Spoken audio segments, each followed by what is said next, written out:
Narcissism, addiction, intimacy, anorexia.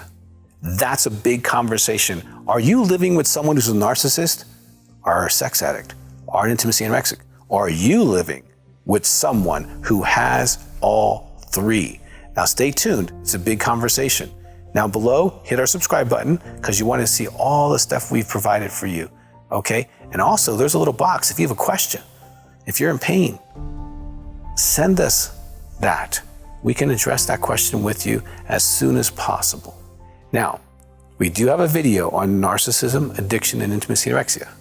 It's probably an hour or more long, and so I'm not going to be able to address every facet of this conversation.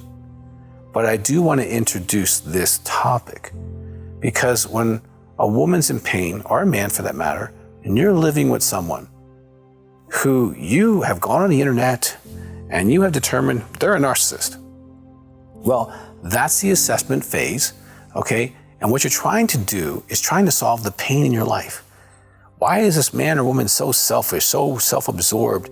Why do they need all this attention or affection or praise? And, why are they grandiose? And why do they feel entitled? And, they seem like they're like 12 years old. Why is it that they can just treat me any way they want to and expect that I'm going to be warm and fuzzy? Well, maybe you're living with a narcissist, but maybe not.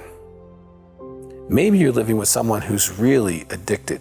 Even in the DSM, which is a Diagnostic Statistic Manual, which is where all diagnoses come from, they caution us that if someone has an addiction, that you need to pause, you need to think and consider if that's part of what's going on. So in the DVD, okay, narcissism, addiction, and intimacy anorexia, I parse that out. It takes longer than you and I are going to have. I strongly recommend you get that. But I want to just give you the idea that it's possible that the immaturity of the addict and the immaturity of the intimacy anorexic is why you're experiencing pain.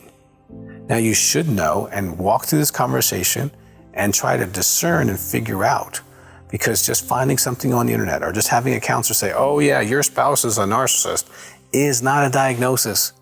And if you go home and say, my counselor said you're a narcissist, your counselor is in the wrong, okay? Your counselor needs to assess, but also measure whether that is that. And a psychological test is the only measure to see if someone's a narcissist.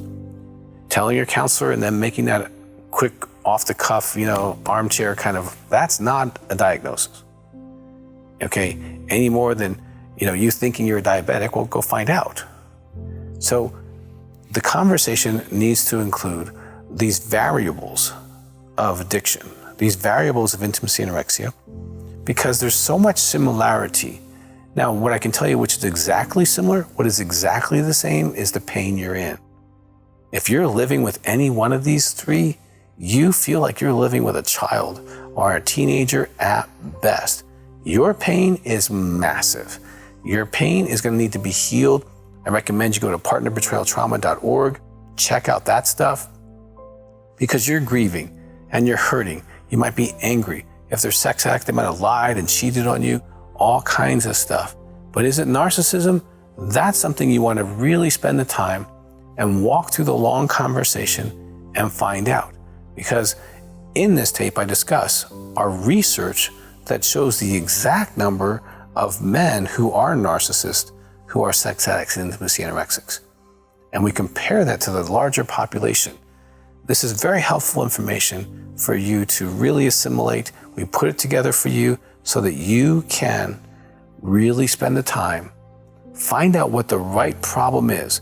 Because if you have the wrong diagnosis, you're going to have the wrong treatment and you're going to have the same problem. My approach is find out what the problem is, okay, and treat the problem. And then when the symptoms of that problem disappear, then your life is going to feel a lot better, because regardless of why those symptoms are there, if they're gone, you're not in as much pain.